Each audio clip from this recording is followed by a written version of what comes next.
Hello everyone, welcome to Connect and Build. Sit back, relax, and enjoy the video. Let's get started. All right, let's get right into it. Picture this, it's 2026.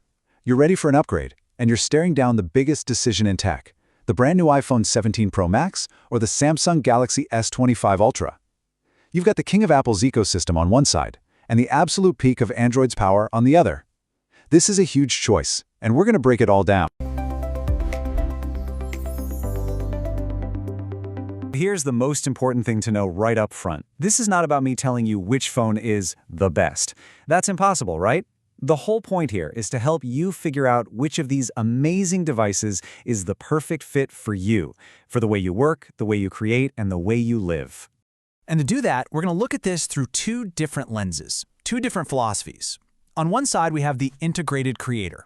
This is someone who lives in the Apple ecosystem, someone who values things that just work seamlessly and wants the absolute best video you can get from a phone. And on the other side, the versatile power user, the person who wants total control, loves to customize, needs productivity tools like an S Pen, and craves insane camera flexibility. So, which one are you? Let's find out. Okay, let's kick things off with the stuff you notice right away. The hardware.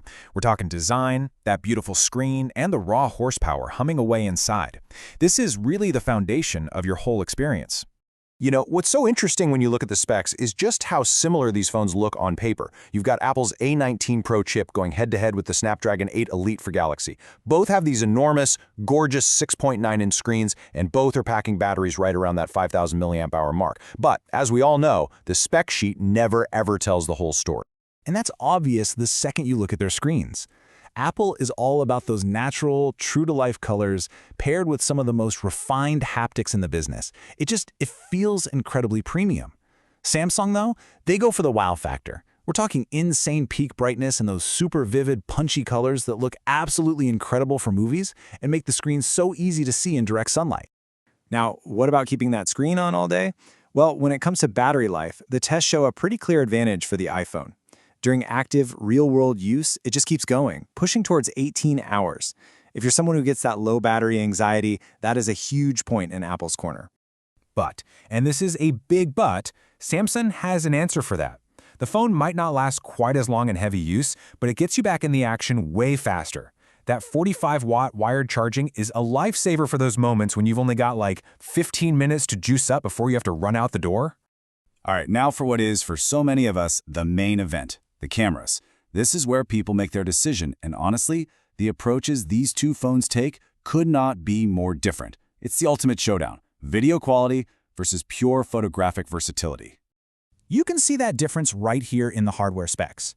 The iPhone has this super refined 48-megapixel triple camera system, but its secret weapon is all the software and advanced video formats like ProRes. Samsung, on the other hand, just goes for absolute hardware dominance. A 200-megapixel main camera and a quad system that has two separate telephoto zoom lenses, a 3x and a 5x. So, it really just boils down to this simple question. Are you the video king or the zoom master? The iPhone is still the undisputed champ for video. It's built for creators who just need that footage to be stable, reliable, and beautiful right out of the camera. But Samsung, it absolutely earns that zoom master title. For photos, having those two zoom lenses gives you so many creative options for framing your shots. It's just unmatched.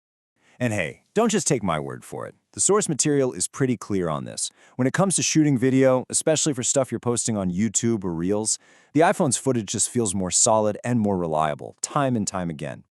Okay, so we've covered the hardware, but how do these phones actually fit into your life with all your other gadgets? That brings us to software and the age-old battle between the walled garden and the open playground. So Apple's philosophy is the famous walled garden. Inside, everything is perfect. It's simple, it's secure, and if you have a Mac or an Apple Watch, the integration is just seamless. It all just works. On the other side, you've got Samsung's version of Android, which is like an open field. It's all about freedom, total customization, and incredible productivity tools like the S Pen for taking notes and Dex, which literally turns your phone into a desktop computer. But when we talk about software, Samsung has one number that might just change the entire conversation for you: 7. That's right, Samsung is promising 7 years of major software and security updates. That is a massive commitment, and it's a huge deal for anyone who plans on keeping their phone for a long, long time. So let's start tying all this together. The Apple path, the integrated creator path, is probably for you if you already have a Mac or an Apple Watch. It's for you if video quality is your absolute #1 priority. And it's for you if you just prefer a clean, simple interface that gets out of your way. And the Samsung path, well, that's for the versatile power user. It's for you if you love being able to customize every little thing. It's for you if the S Pen is a non-negotiable tool for your workflow. And it's definitely for you if you want the most flexible camera system out there, especially when it comes to taking photos with that incredible zoom. So after looking at all of it, the hardware, the cameras, the software, it's time. It's time to ask the big question, which of these two paths is yours?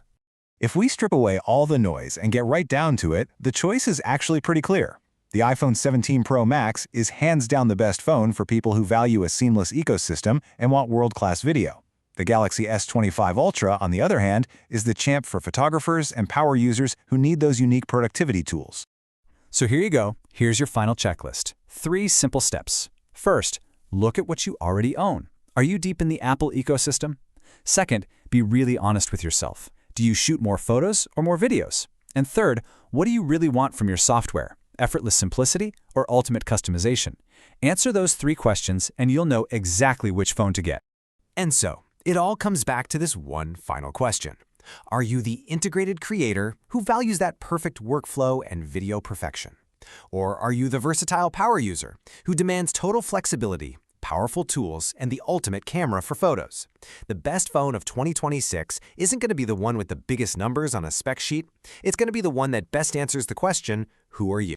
Like, share, and subscribe to Connect and Build. I have already done. Did you guys subscribe?